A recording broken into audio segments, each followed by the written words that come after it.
کہتے ہیں کہ مفتی صاحب سے سوال ہے کہ مسلمانوں کے لیے آزمائش ہو جاتی ہے جب نان مسلم میجورٹی کنٹری میں ان سے پوچھا جاتا ہے کہ سیدھا ایک ورڈ میں جواب دو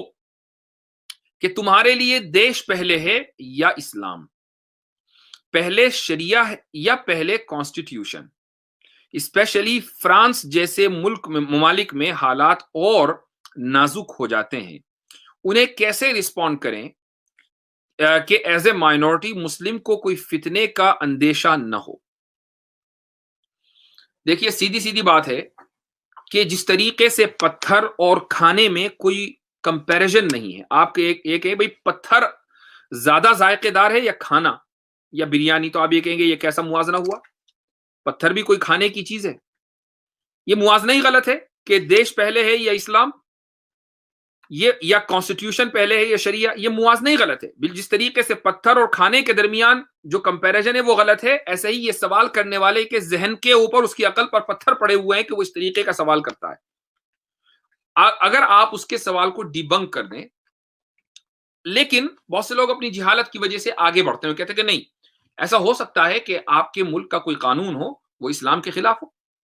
تو اب آپ اسلام پہلے ہے یا ملک پہلے، دیش پہلے ہے، تو آپ کھل کر کہیے کہ اسلام پہلے ہے۔ دیش کے پہلے ہونے کا کوئی مطلب ہی نہیں ہے، کیونکہ دیش ان لوگوں کے نزدیک پہلے ہوتا ہے کہ جو دیش یا ملک کی یا مٹی کی پوجا کرتے ہیں۔ ہمارے نزدیک تو مٹی زمین کے نیچے رندنے والی چیز ہے، پوجا کرنے والی چیز نہیں ہے۔ ہمارا ملک ہمیں عزیز اس لیے ہے کہ وہ ہمارا وطن ہے، جس طریقے سے ہمیں اپنے گھر سے پیار ہوتا ہے، لیکن کیا انسان گھر کو تبدیل نہیں کرتا؟ گھر تبدیل کرتا ہے، ایک گھر سے دوسرے گھر میں چلا جاتا ہے، وہ اپنا گھر ہی نہیں بلکہ شہر تبدیل کرتا ہے، شہر ہی نہیں ملک تبدیل کرتا ہے۔ لیکن اسلام کے تعلق سے یا مذہب کے تعلق سے ایسا نہیں ہوتا کہ آج کوئی سا مذہب ہے کل دوسرا مذہب ہے۔ اکثریت ایسی ہے جو جس مذہب میں پیدا ہوئی اسی مذہب میں مر جاتی ہے، ایک بڑی تعداد ایسی ہے۔ اور اسلام میں تو یہ ہے کہ آپ نے ایک مرتبہ قبول کر لیا تو آپ کو چھوڑنا ہی ہے، تو آپ آئیں نہ آئیں تو پھر جائیں نہ۔ تو اسلام کو ایسا نہیں ہے کہ ایک صبح میں چھوڑ دیا، شام کو اختیار کر لیا، شام میں اختیار کر لیا، صبح میں چھوڑ دیا۔ لیکن دیش، مذہب، دیش، وطن، مکان، شہر، محلہ چاہے جس وقت چھوڑ دیں، کوئی فرق نہیں پڑتا۔ ہمارے لیے علاقہ وہی مقدس ہے، جگہ وہی مقدس ہے کہ جس کی تقدیس کو شریعت نے کہہ دیا ہو کہ مقدس ہے۔ مثال کے طور پر اللہ نے مسجدوں کے بارے میں کہہ دیا کہ وَأَنَّ الْمَسَاجِدَ لِلَّهِ، کہ مسجدیں اللہ کی ہیں، they belong to اللہ۔ تو لہٰذا دنیا میں جتنی بھی مسجدیں ہیں وہ ساری کی ساری مقدس ہو گئی چونکہ وہ اللہ کی ہیں۔ اسی طریقے سے مکہ مقدس ہے چونکہ وہ وہاں پر حج ہوتا ہے، مدینہ مقدس ہے اس لیے کہ وہ نبی کریم صلی اللہ علیہ وسلم کا شہر ہے۔ ہمارے لیے بیت المقدس مقدس ہے چونکہ وہ انبیاء کی سرزمین ہے۔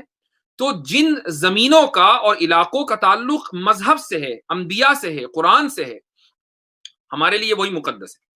جن زمینوں کا اور علاقوں کا تعلق مذہب سے نہیں ہے تو پھر وہ علاقے ہمارے لیے بالکل ایسے ہی جیسے دنیا کے دوسرے علاقے۔ یعنی ایک انسان اگر انڈیا میں رہتا ہے یا ایک انسان اگر انگلینڈ میں رہتا ہے تو اس کے لیے انگلینڈ اور فرانس کے درمیان کوئی فرق نہیں ہے۔ ایسا نہیں ہے کہ انگلینڈ کی سرزمین اس کے لیے زیادہ فضیلت رکھتی ہو فرانس کی سرزمین کے مقابلے میں، سوائے اس کے کہ انگلینڈ اس کا گھر ہے اور وہ اپنے گھر سے ہر ایک انسان کو محبت اور انسیت ہوتی ہے، بس اتنا ہی ہے۔ اس لیے آپ کو اور ہر انسان کو ڈنکے کی چوٹ پر یہ کہنا چاہیے کہ اگر کبھی ایسا ہوا کہ مذہب اور دیش کے درمیان اور ملک کے درمیان یہ اختیار دیا گیا کہ ایک کو چننا ہے تو اسلام کو چننا ہے، دیش کو چننے کا کوئی مطلب ہی نہیں ہے، چونکہ یہ جو پوری زمین ہے اللہ تعالیٰ نے یہ ہمارے لیے اس لیے بنائی ہے کہ ہم چاہے جہاں آباد ہو جائیں۔ اگر ایک ملک کی زمین ہمارے لیے تنگ ہوتی ہے تو ہم دوسرے ملک میں جا کر آباد ہو جائیں۔ مجھے یہ جو اپولوجیٹک طریقہ ہے یہ قطعاً ناپسند ہے کہ ہم فوراً تعویلیں کرنے بیٹھ جائیں، اور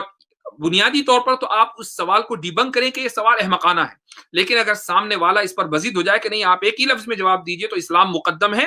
اور اسلام کے علاوہ کوئی دوسری چیز مقدم نہیں ہے۔ کانسٹیٹیوشن اور شریعہ ان دونوں کے درمیان اگر ٹکراؤ ہو جائے تو ظاہر ہے کہ اگر کانسٹیٹیوشن مثلا ہم ایک مسلم مائنورٹی یا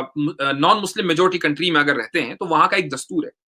تو اب ہم نے اس دستور کے بنانے والوں یا اس ملک کے ساتھ، اس ملک کی دستور کے ساتھ ایک معاہدہ کیا ہے۔ مثلا انڈیا کا ایک دستور ہے تو اس دستور کے ساتھ مسلمانوں کا ایک معاہدہ ہے کہ بھئی جب تک یہ دستور ہے ہم اس دستور کے اوپر عمل کریں گے۔ اچھا، دستور کے جو بنیادی جو پوائنٹس ہیں، جو اس کا ایسنٹ ہے، یعنی جو اس کی جو اساس ہے، جو اس کی روح ہے، ہمارا معاہدہ اس کے ساتھ ہے کہ جس کے اندر مذہب کی آزادی ہے، مذہب کے اوپر چلنے کی آزادی ہے، وغیرہ وغیرہ۔ یہ مذہب کی روح ہے ہمارا، اس روح کی وجہ سے مذہب معاف کیجیے گا، دستور کی روح کی وجہ سے ہمارا دستور ساز اسمبلی کے ساتھ ایک معاہدہ ہوا تھا، ہم اس معاہدے کے اوپر باقی ہیں۔ جب تک دستور آپ نے باقی رکھا ہوا ہے، ہمارا معاہدہ بھی باقی ہے۔ جس دن آپ دستور توڑ دیں گے، اس دن آپ ہم سے یہ مطالبہ نہ کریں کہ آپ اس معاہدے پر باقی رہیں۔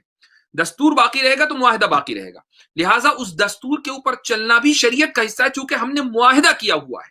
اور معاہدے کو پورا کرنا، وعدے کو پورا کرنا، یہ شریعت کا حکم ہے۔ اللہ یہ کہ دستور میں کوئی ایسی شق کا اضافہ ہو جائے جو شریعت کے خلاف ہو، تو ظاہر ہے کہ ہم اس سے برات کا اظہار کریں گے، اس سے ناپسندیدگی کا اظہار کریں گے، اور اس تعلق سے جو بھی دستوری یعنی دائرے میں رہ کر کوششیں ہو سکتی ہیں اس کو ختم کرانے کی وہ کوشش کریں گے، آخر تک جائیں گے کہ جہاں تک کہ قانون نے، دستور نے ہمیں اجازت دی ہوگی، اور اگر ہماری کوششیں پوری ہو جائیں تو پھر ہم اس پر دل سے راضی نہیں ہوں گے۔ اس طریقے سے ایک Muslim minority non Muslim majority country کے اندر اپنی زندگی گزارتی ہے۔ تو بغیر کسی اپالوجی کے، بغیر کسی معذرت خانہ رویے کے آپ ڈنکے کی چوٹ پر کہیے کہ اسلام پہلے ہے، اور اگر اسلام پر عمل کرنے کی کسی ملک میں اجازت نہیں ملے گی تو اللہ نے پوری زمین کو اس لیے نہیں بنایا کہ خالی پڑی رہے، اس لیے بنایا کہ اس کو آباد کیا جائے۔ ہم نہیں یہاں نہیں رہیں گے، کہیں اور چلے جائیں گے۔ تو یہ دراصل یہی رویہ ہونا چاہیے، اپولوجیٹک رویہ مسلمانوں کا ہرگز نہیں ہونا چاہیے۔